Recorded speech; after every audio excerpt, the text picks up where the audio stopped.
Hello friends, welcome to flourish learning. शिक्षणाने माणूस समृद्ध होतो. चला तर मग आज आपण ही इयत्ता 9वीचा गणित भाग 1 मधील पाठ 6वा अर्थनियोजन शिकूयात, समजून घेऊयात आणि समृद्ध होऊयात.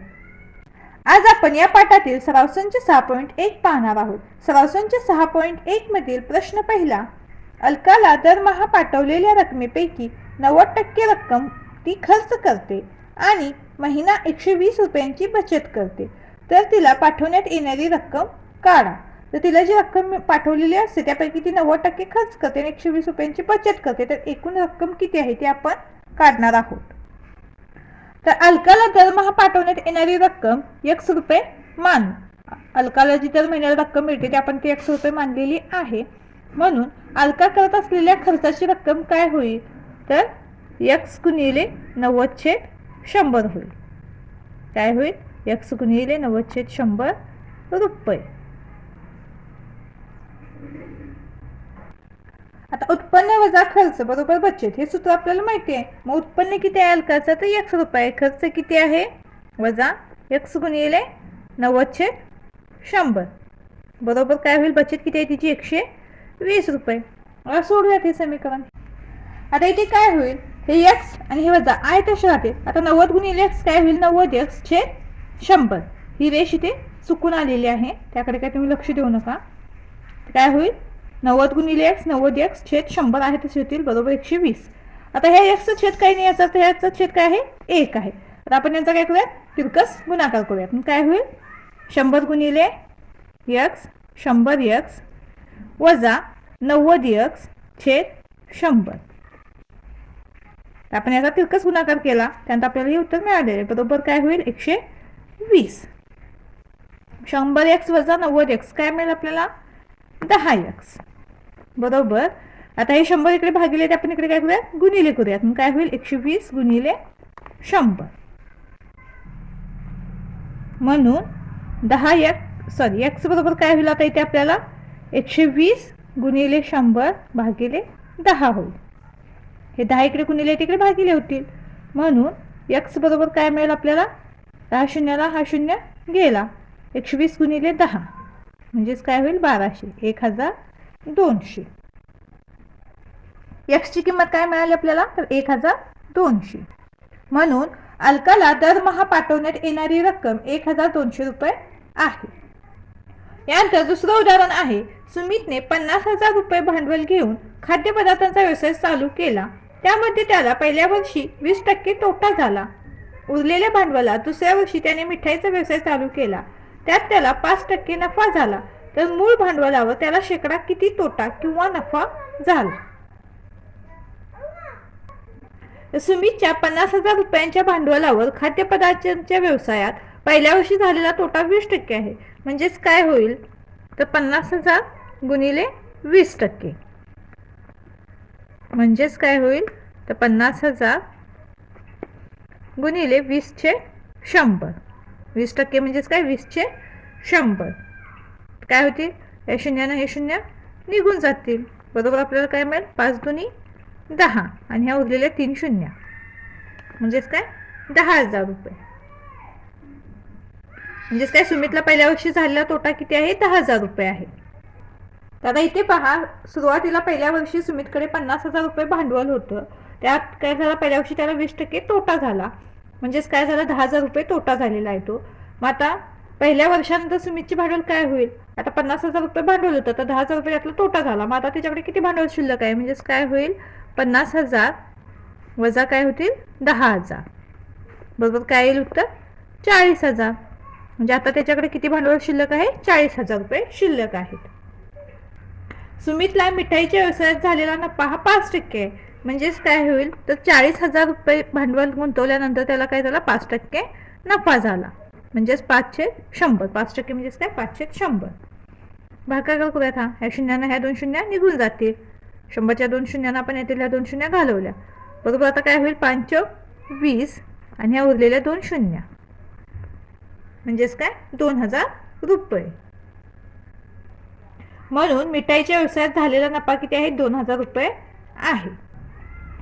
आता सुमितकडे असलेले भांडवल बरोबर काय होईल? तर हे 40,000 रुपये आणि मिठाईच्या व्यवसायात झालेला नफा यांची काय होईल, बेरीज होईल. म्हणजे एकूण भांडवल आता त्याच्याकडे किती आहे ते आपल्याला समजेल. हे 40,000 अधिक मिठाईच्या व्यवसायात नफा किती झाला, त्याला 2,000 रुपये अधिक 2,000 बरोबर काय मिळेल, 42,000 रुपये. आता त्याच्याकडे किती भांडवल आहे, तर 42,000 रुपये आहेत. आता सुमितकडे असलेले आत्ताचे आपण इथे भांडवल मिळवले ते किती आहे, तर 42,000 रुपये आहे. आता सुमितचा झालेला तोटा काढूयात. म्हणून काय होईल, मूळ भांडवल वजा सुमित जवळचे आत्ताचे भांडवल. तर सुमितकडे आत्ता असलेले भांडवल आपण ते मिळवले ते किती आहे, तर 42,000 रुपये आहे. तर सुमितचा झालेला तोटा आपण इथे काढूया. म्हणून सुमितचा झालेला तोटा बरोबर आपण ते काय लिहिलं, तर मूळ भांडवल वजा सुमित जवळचे आत्ताचे भांडवल. तर मूळ भांडवल किती होतं त्याचं, 50,000 रुपये होतं, वजा सुमित जवळचे आत्ताचे भांडवल किती आहे, 42,000 रुपये. यांची वजाबाकी करूया. ती वजाबाकी काय मिळते आपल्याला, तर 8,000 रुपये. म्हणजेच काय, तर सुमितला किती तोटा झाला, तर 8,000 रुपयांचा तोटा झाला. आता आपण याचा काय करूयात, शेकडा तोटा काढूयात. म्हणून सुमितला मूळ भांडवलावर झालेला शेकडा तोटा बरोबर तोटा छेद मूळ भांडवल गुणिले 100. तर तोटा किती आहे, 8,000 रुपये आहे. मूळ भांडवल किती आहे, 50,000 रुपये आहे, गुणिले काय होईल, 100. तर काय होतील, या 2 शून्यांना या 2 शून्य घालूयात. या शून्याला हा शून्य जाईल, ह्या शून्याला हा शून्य जाईल. म्हणजेच काय होईल, 80/5 किंवा 80/5. मग आपण 5ने जर 80ला भाग दिला तर 16चा भाग जातो. पहा, 16×5 = 80. पाडे येतात तुम्हाला, हो ना. म्हणजेच काय झाला, सुमितला मूळ भांडवलावर झालेला शेकडा तोटा किती आहे, 16% आहे. म्हणून सुमितला मूळ भांडवलावर झालेला शेकडा तोटा 16 आहे.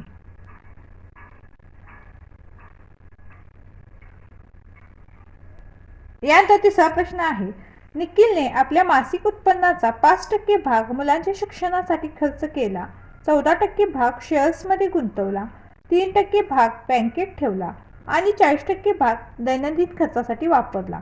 गुंतवणूक व खर्च जाऊन त्याच्याकडे 19,000 रुपये उरले तर त्याचे मासिक उत्पन्न काढा.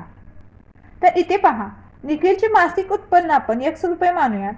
5% भाग मुलांच्या शिक्षणासाठी खर्च केला, म्हणून मुलांच्या शिक्षणावरील खर्च काय होईल, x गुणिले 5/100. 5% म्हणजेच काय, 5/100. म्हणून काय होईल, 5 गुणिले x, 5x/100 आहे तसा. म्हणून 5x/100 रुपये त्याने मुलांच्या शिक्षणावर खर्च केले.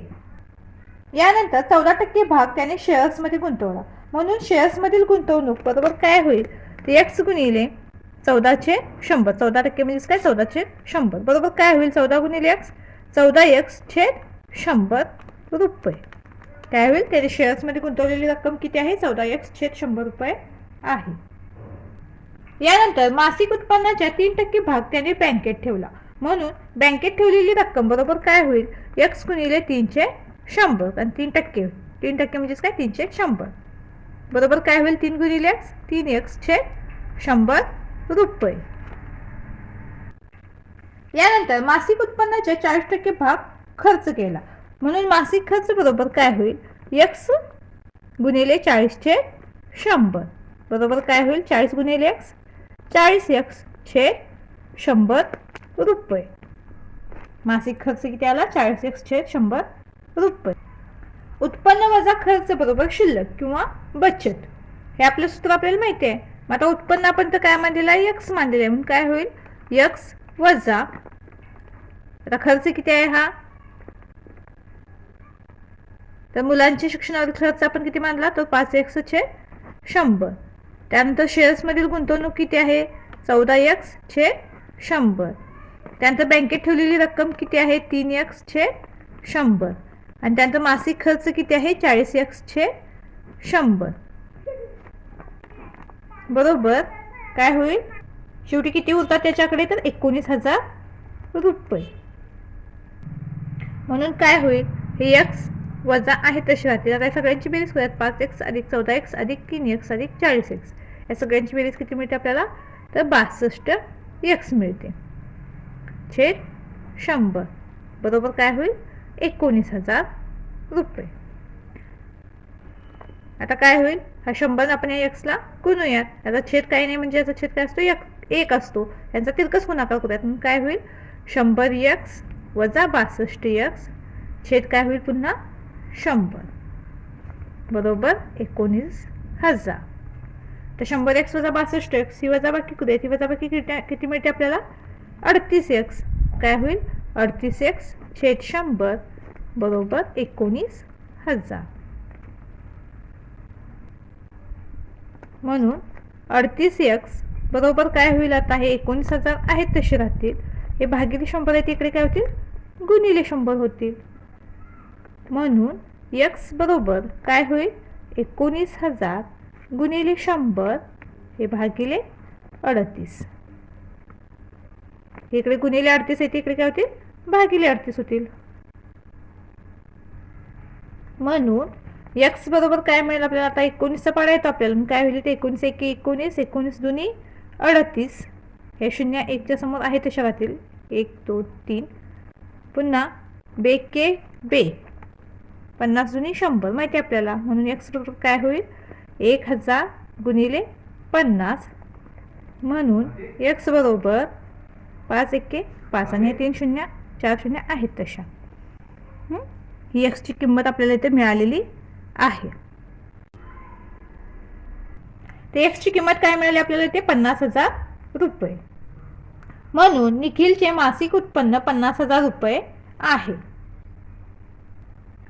यानंतर पुढील उदाहरण आहे. सय्यद भाई यांनी आपल्या उत्पन्नापैकी 40,000 रुपये 8% चक्रवाढ व्याजाने 2 वर्षांकरिता बँकेत गुंतवले. श्री फर्नांडिस यांनी 1,20,000 रुपये म्युच्युअल फंडामध्ये 2 वर्षांकरिता गुंतवले. 2 वर्षानंतर श्री फर्नांडिस यांना 1,92,000 रुपये मिळाले. तर सय्यद भाई व श्री फर्नांडिस यांपैकी कोणाची गुंतवणूक जास्त फायदेशीर ठरली. तर आपण दिलेल्या माहितीवरून सय्यद भाईंना चक्रवाढ व्याजाने किती रक्कम मिळाली ते काढू. त्यासाठी आपल्याला पी किती दिला आहे तर 40,000. आर किती आहे आपला 8% आणि एन किती आहे 2 आहे. चक्रवाढ व्याजाचं सूत्र काय आहे पी कंसामध्ये 1 अधिक r छेद 100 कंसाचा घातांक n वजा पी. आता ह्या किमती आपण उदाहरण सूत्रामध्ये ठेवूयात आणि उदाहरण सोडवूयात. तर 40,000 कंसामध्ये 1 अधिक 8 छेद 100 कंसाचा घातांक 2 वजा 40,000 बरोबर काय होईल. आता हे 40,000 आहेत तसे राहतील. तर काय होईल 100 गुणिले 1 होईल म्हणजे 100 एके 100 होईल अधिक 8 काय होईल 100 अधिक 8 छेद 100. याचा आपण तिरकस गुणाकार केला. याचा छेद काही नाही म्हणजे याचा छेद 1 आहे. 100 एके 100 होईल 8 एके 8 आहे तसे राहतील आणि पुन्हा 100 एके 100 छेदामध्ये आहे तसे मिळतील. कंसाचा वर्ग वजा 40,000 बरोबर काय होईल हे 40,000 आहेत तसे राहतील. तर 100 अधिक 8 किती होईल 108 छेद 100 कंसाचा वर्ग वजा 40,000 बरोबर हे 40,000 आहेत तसे राहतील. गुणिले आता इथे चिन्ह कोणतं नाही म्हणजे काय यांचा गुणाकार आहे 40,000चा आणि 108 छेद 100 कंसाचा वर्ग यांचा काय आहे गुणाकार आहे. आपण यांचा वर्ग करून घेऊयात. तर 100चा वर्ग काय येतो तर 10,000 येतो आपल्याला माहिती आहे. 108चा आपण वर्ग करत असताना 108 गुणिले 108 हा गुणाकार आपण बाजूला करून घेऊयात.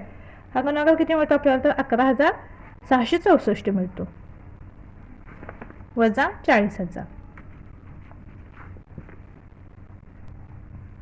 आता इथे काय होईल तर या शून्यानं हे शून्य निघून जातील. तर 4 शून्य आहेत इथे सुद्धा 1 3 4 शून्य आहेत.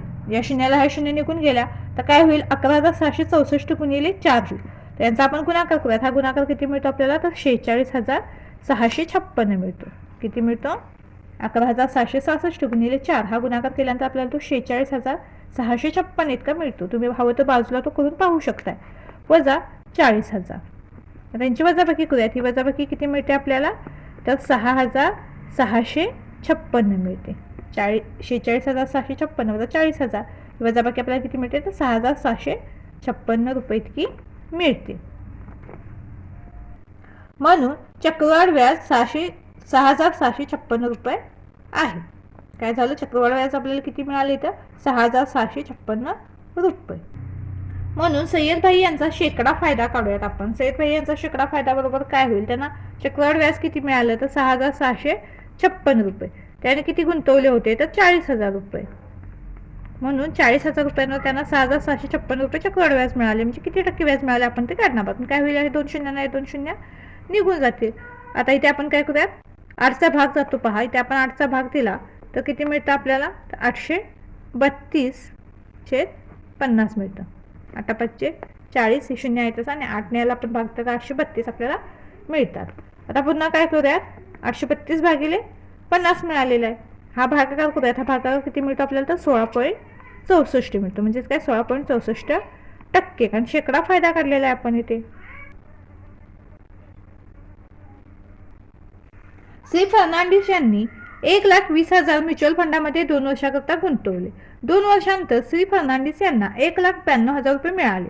म्हणून 2 वर्षांनी श्री फर्नांडिस यांचा झालेला नफा बरोबर काय होईल? तर 1,92,000 वजा 1,20,000. तर काय झालं? त्यांनी 1,20,000 गुंतवले होते आणि त्यांना 1,92,000 मिळाले. म्हणून त्यांचा झालेला नफा आपण यांची वजाबाकी करून मिळवणार आहोत. तर ही वजाबाकी आपल्याला किती मिळते? तर 72,000 रुपये. काय मिळते? 72,000 रुपये. तर 2 वर्षांनी श्री फर्नांडिस यांचा झालेला फायदा किती येतो? तर 72,000 रुपये आहे.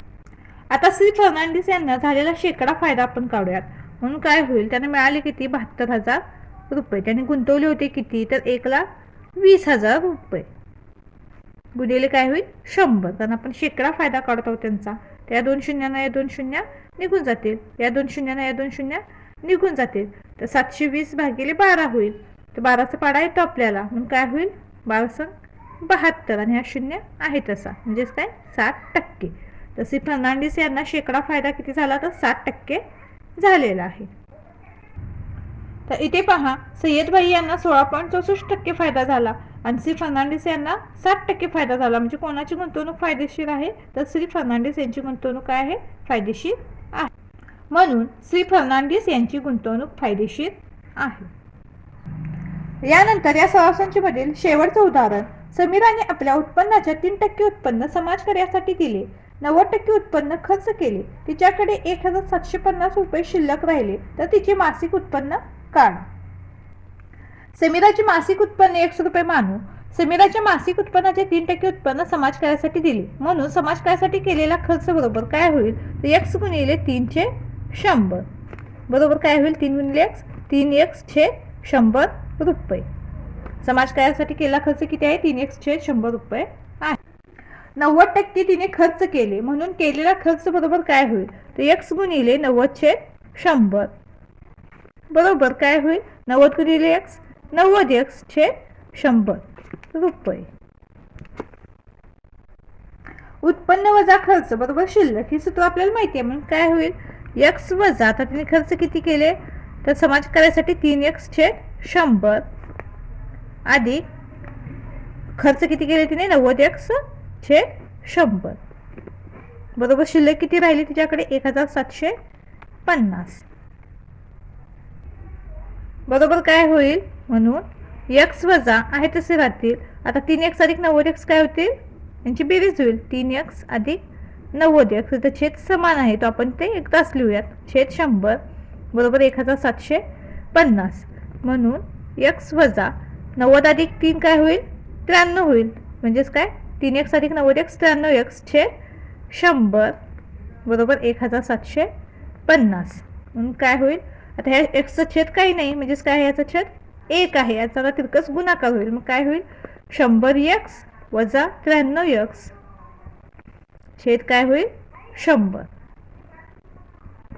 बरोबर 1,750 बरोबर काय होईल? आता इथे आता 100x वजा 93x यांची वजाबाकी होईल. ही वजाबाकी किती मिळते आपल्याला? तर 7x/100 बरोबर 1,750. म्हणून 7x बरोबर 1,750 गुणिले काय होतील? हे 100. इकडे भागिले तिकडे गुणिले होतील. म्हणून x बरोबर 1,750 गुणिले 100 भागिले काय होईल? 7 होईल. इथे 7 गुणिले तिकडे येऊन काय होतील? भागिले होतील. आता भागाकार करूयात आपण. म्हणून x बरोबर इथे काय होईल? आता आपण 7ने 1,750 भागतोयात. काय होईल?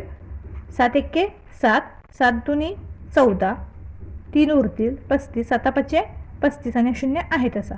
म्हणजेच काय होईल? 250 गुणिले 100 हा गुणाकार करूयात. काय होईल पुन्हा 25 एके 25 आणि ह्या 3 शून्य त्याच्या समोर येतील. म्हणजे x बरोबर काय मिळेल आपल्याला 25,000. x किंमत काय मिळेल आपल्याला 25,000. म्हणून समीराचे मासिक उत्पन्न 25,000 रुपये आहे. तर अशा पद्धतीने आपला सराव संच पूर्ण झालेला आहे. व्हिडिओ आवडल्यास चॅनलला लाईक शेअर सबस्क्राईब नक्की करा आणि हो कमेंट सुद्धा नक्की करा. धन्यवाद.